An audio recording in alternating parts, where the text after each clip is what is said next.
के साथ हिमाचल के सीनियर कैबिनेट मिनिस्टर जुड़े हैं सुरेश भारद्वाज।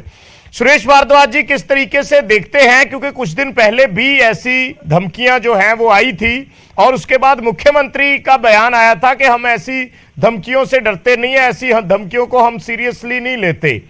तो क्या अब हिमाचल सरकार इस एक्टिविटी को किस तरीके से देख रही है? हाँ, देखिए, पिछले दिनों जो है वैसी धमकियां आई थी जी, और वो मुख्य रूप से जो है वो शिमला के लिए थी जी। हम शिमला के रिज मैदान पर जो है वो इस प्रकार का जो है कोई झंडा इत्यादि लहराएंगे।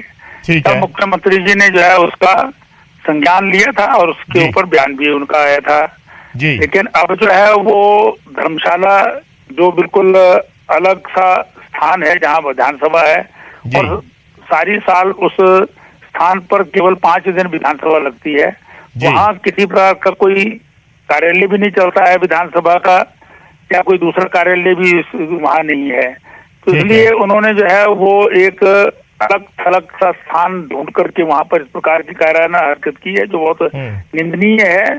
अब जो है वो निश्चित रूप से इस पर हिमाचल प्रदेश सरकार जो है वो कड़ा संज्ञान लेगी और हमारे जो बॉर्डर डिस्ट्रिक्ट्स हैं और साला प्रदेश है उस पर जो है वो कड़ाई से जो है वो काम किया जाएगा और साथ ही साथ इस हरकत को करने वालों की जो है वो गहन छानबीन भी होगी और इस प्रकार की हरकत करता हुआ जो है वो व्यक्ति अगर करने वाला जो है मिल जाए, पकड़ा जाता है तो उस पर कड़ी कार्रवाई की जाएगी। तो कोई कानूनी एक्शन लिया है सर अभी तक?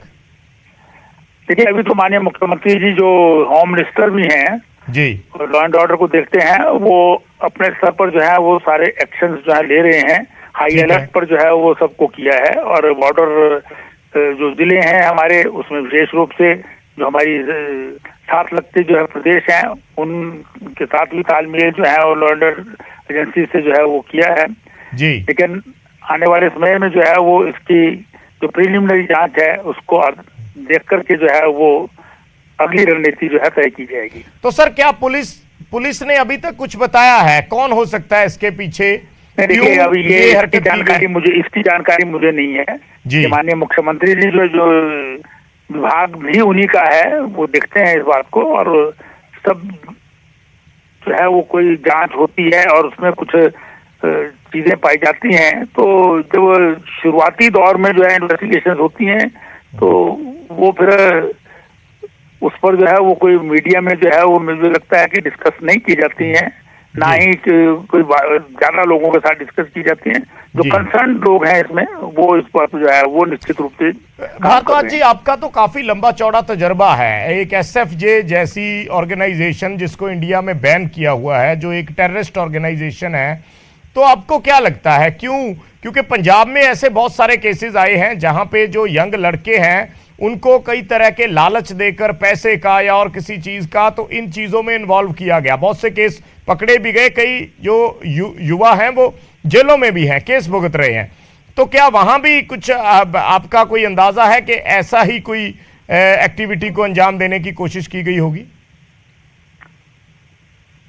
देखिए, हिमाचल प्रदेश पंजाब से बिल्कुल सटा हुआ जिला जो है वो प्रदेश है जी, और कुछ हमारे जो जिले हैं वो एकदम जो है वो पंजाब के साथ जो है वो लगते हैं और दोनों तरफ जो है वो फ्रीली लोगों का आना जाना रहता है उसमें।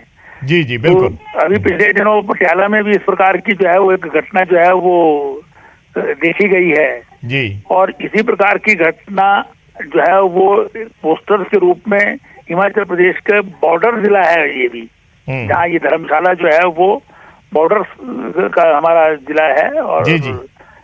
इसलिए ऐसे स्थान पर जो है इस प्रकार की घटना हुई है जी। तो इस पर जो है वो ये बहुत गंभीर मामला है, इस पर निश्चित रूप से जो है वो काम किया जाएगा। और आपकी बात ठीक है कि इसमें बहुत सारे युवा जो हैं जो दूसरे रूप में जो है वो आतंकवाद में जुड़े होते हैं, उसमें भी हम यही देखते हैं कि गुमराह करके या कुछ लालच के आधार पर जो है वो लोगों को विशेष रूप से युवाओं को जो है वो लोग अपने कब्जे में ले लेते हैं। और अभी भी बहुत सारे लोग जो कनाडा में, इंग्लैंड में, विदेशों में जो है वो रहते हैं और वहां से जो है कई प्रकार के मुहिम चलाते हैं, तो वो कुछ ना कुछ इस प्रकार के जो है वो जो तत्व होते जी। हैं देश में भी, उनसे सांठगांठ तो करके सर इस प्रकार सर के आप हरकतें करते इसको चुनावों से जोड़ के देखते हैं क्या? उसकी इसके पीछे कोई सियासत देखते हैं किसी तरह की? हैं। देखिए, हम निश्चित रूप से कुछ नहीं कह सकते हैं कि भी इसमें हुआ है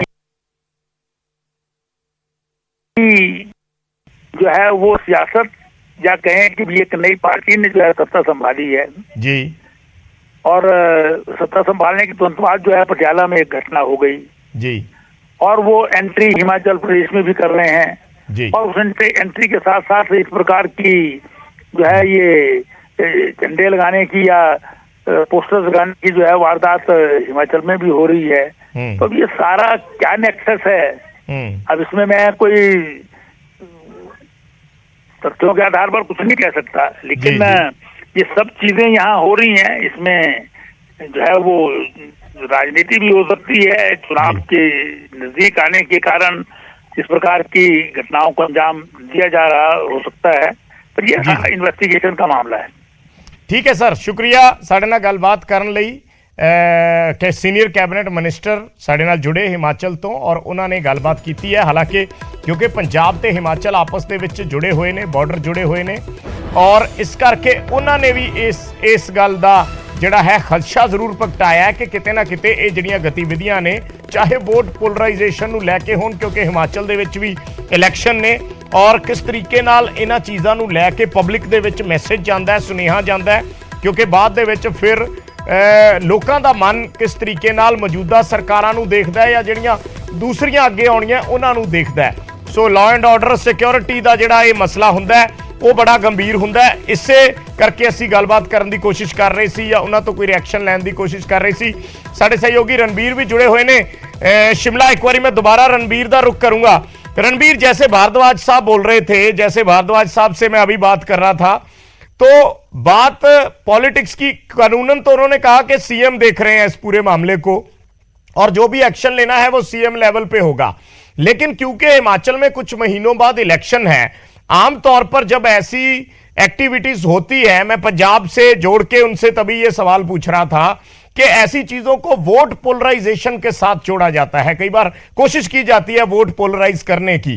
तो क्या ऑन द रिकॉर्ड, चाहे ना कोई बोले, लेकिन क्या ऑफ द रिकॉर्ड जो हिमाचल के लीडर हैं किसी भी पार्टी के हो, वो इस चीज का उसमें देखते हैं खदशा कहीं ना कहीं कि इसको वोट पोलराइजेशन से जोड़ा जा सकता है? देखिए, सीधे तौर पर तो किसी ने अभी ये नहीं कहा है। अब इस मामले में यूएपीए जब लग गया है, जो इसकी जो धारा है इस एक्ट की, अनलॉफुल एक्टिविटीज प्रिवेंशन एक्ट की जो धारा है 13, उसको जोड़ा गया है, तो उससे ये जो है ये जो धारा जब लगती है, ज्यादातर जो है जो आतंकवादी जो गतिविधियां हैं उसको ध्यान में रखकर लगता है। जो आपका सवाल है उसको लेकर देखिए, सीधे तौर पर तो किसी ने कुछ नहीं कहा है, लेकिन हाँ, कैमरे पर कांग्रेस ने जरूर ये कहा है, खासकर विक्रमादित्य सिंह ने ये कहा है कि ऐसा भी लग रहा है कि शायद ये कोशिश भी हो सकती है कि जिस तरह से अभी मसला हिमाचल में ये है कि हिमाचल पुलिस जो है बैकफुट पर नजर आ रही है। सवाल पुलिस पर बहुत सारे उठे हैं, पेपर लीक हुआ है पुलिस भर्ती का, तो इसको डाइवर्ट करने की भी कोशिश हो सकती है। महंगाई किस तरह से बढ़ रही है उसको डाइवर्ट करने की कोशिश की जा रही है।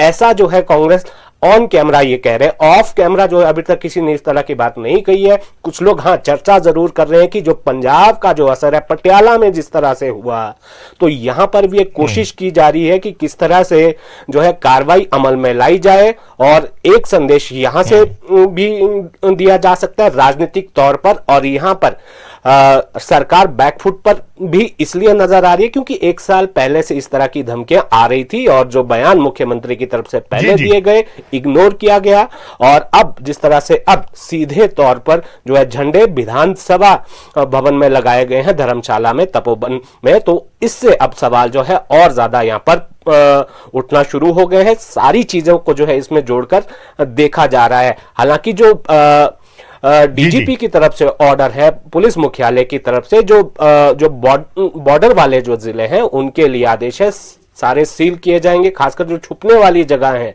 वहां पर जो है निगरानी रखी जाएगी, जिसमें होटल्स हैं, सराय हैं, और इसके अलावा जो अलर्ट है, जो रेलवे स्टेशन, बस स्टेशन और जो भीड़ भाड़ वाले इलाके हैं, इसके अलावा जो महत्वपूर्ण जो बिल्डिंग है, भवन है, उनका जो सिक्योरिटी स्टाफ है, उन्हें भी निर्देश जो है दिए गए हैं। जितने महत्वपूर्ण स्थान है भीड़ भाड़ वाले, उन सभी पर जो है अलर्ट जारी किए गए, सिक्योरिटी वहां की बढ़ाने के लिए कहा गया है। जाहिर सी बात है कि इस मसले पर अब राजनीति भी खुलकर हो रही है।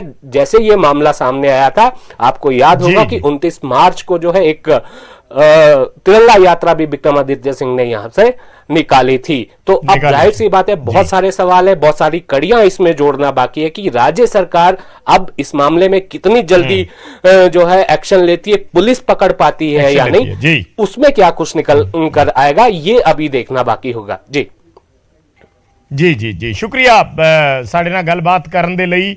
ਤਾਂ ਸਾਡੇ ਸਹਿਯੋਗੀ शिमला ਤੋਂ जिस तरीके ਨਾਲ ਜਾਣਕਾਰੀ ਦੇ ਰਹੇ ਸੀ ਕਿ ਖੁੱਲ ਕੇ ਕੋਈ ਨਹੀਂ ਬੋਲ ਰਿਹਾ, ਖੁੱਲ ਕੇ ਕੋਈ ਨਹੀਂ ਬੋਲ ਰਿਹਾ, ਪਰ ਇਸ ਦੇ ਪਿੱਛੇ ਬਹੁਤ ਸਾਰੀਆਂ ਚੀਜ਼ਾਂ ਨੇ, ਕਿਉਂਕਿ ਹਿਮਾਚਲ ਦੇ ਵਿੱਚ ਕੁਝ ਮਹੀਨਿਆਂ ਬਾਅਦ ਚੋਣਾਂ ਹੋਣੀਆਂ ਨੇ, ਇਲੈਕਸ਼ਨਸ ਨੇ।